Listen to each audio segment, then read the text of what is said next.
I like the style of it. It was so modern and new, and it was so pretty. But Pauline saw the Herald as her kind of car. They had lovely colour schemes for them. Some had like a white splash along the side, some were two-tone like this one. Pretty colours. I think this is more of a lady's car than the Standard 8 was. And it was quite eye-catching, and you really felt nice driving it. The Herald's looks were all due to one man, an Italian designer called Michelotti. He had redesigned the TR3 sports car for Triumph and was brought onto the Herald project when their in-house design team failed to come up with the goods. Michelotti sketched the Herald's unmistakable lines in minutes. I don't think anybody at Standard Triumph sat down and said, look, let's design a car for women. They designed a car which would certainly have an appeal to women, but I don't think that even they realised at the very outset the level of appeal that the car was going to have. It very quickly became a woman's car.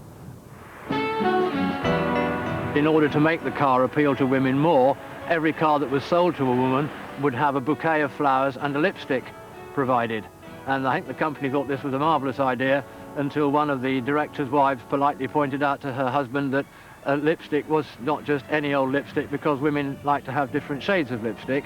And I think the company had just about signed a contract order for about 5 million colours, sets of lipstick, all the same colour, so that would have gone over a bit of like a lead brick.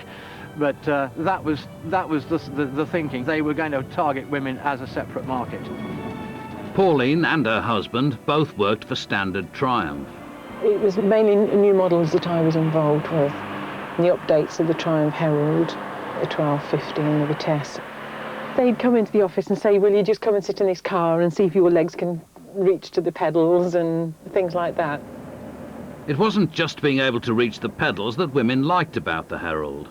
It was comfortable, like the driving position. You could see very clearly where your front was because you had these shaped headlamps. You could park them very easily and manoeuvre them in small parking spaces.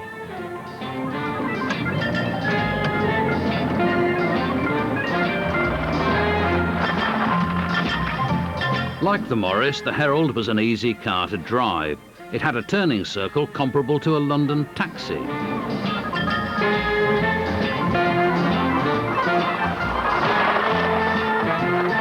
"25 feet, the turning circle, is fantastic. We had a lot of fun with the Triumph Herald. Took it on the continent and went camping. We had one of the first ones and then we changed them. We had about 6, I think, in total. We used to change them every year.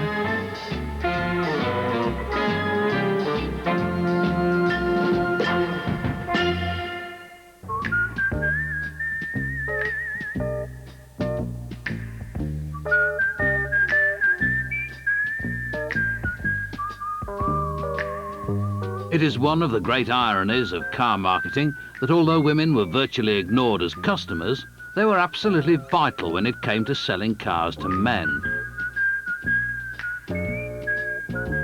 To this day, some men still believe that buying the right car helps them get the girl.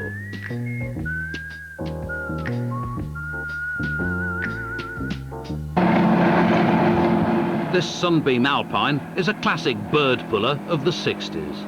With its 1600cc engine and 130 miles per hour top speed, you are bound to get the girl. Unless, of course, she happened to be driving it already. My father's in the motor industry and he insisted from very, very early age that we all, I had a sister and a brother, and we all had to go out and learn to drive. So I was about 11, but we learned in a field. And it was very good training because, you know, when you get onto grass and it's been wet and it's slippery, it shows you how to control a car and if it starts to slide. Rally driver Rosemary Smith had planned to do more than sit on the bonnet of her Sunbeam when she went to Le Mans. But women were banned from competing in the 24-hour endurance race. She did get to drive this Le Mans Sunbeam Alpine in later rallies, though. Despite her practice on the grass as a girl, in the Tulip Rally in Holland, she slid into a ditch. I remember my father saying that, you know, if you put something under the driving wheels, you normally can get enough grip to get it out. The only thing I had was this brand new, the pride and joy of my life, a suede jacket.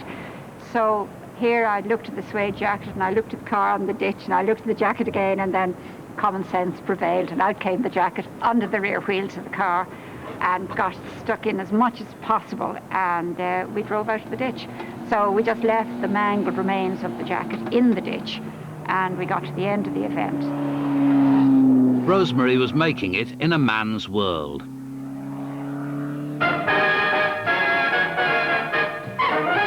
As more women followed her lead into the driving seat, car manufacturers slowly began to catch on.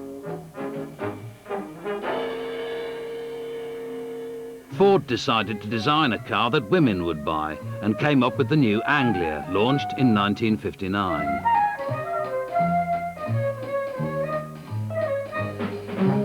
They used American-style market research to develop the car and employed women for some of the interior design work.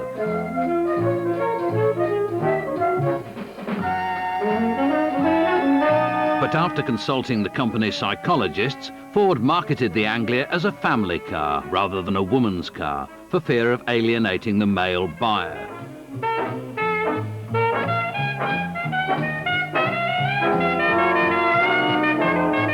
It worked, and the car was an immediate success, with men and women. As soon as it was launched, Doris Clark saw the car and loved it. The difficulty was she was working for the Foreign Office in Arusha, East Africa at the time. In Arusha, you see, they had a Ford agent. That's how I heard about the Anglia coming out, because it was produced, I think, in September 1959, when I wrote and ordered it. And then, of course, I couldn't get over until June 60, and I picked it up and then shipped it from Milan back to East Africa. And that's the only time that the Anglia travelled alone. The only time when I wasn't with it. Everywhere else, I went with that car. But it wasn't the only Anglia being shipped out to Africa that year. Ford had seen the advantage of motorsport as a further marketing tool, and so entered the Anglia in the 1960 African Coronation Rally. After the dust came mud, but they still had to get a shift on. Coming first, second and third in its class, the little car coped well with Africa's terrain. It was a long, long drive from the bungalow onto the main road. And of course it was onto the Coronation Safari route, you know, where all the cars go. And she was fine.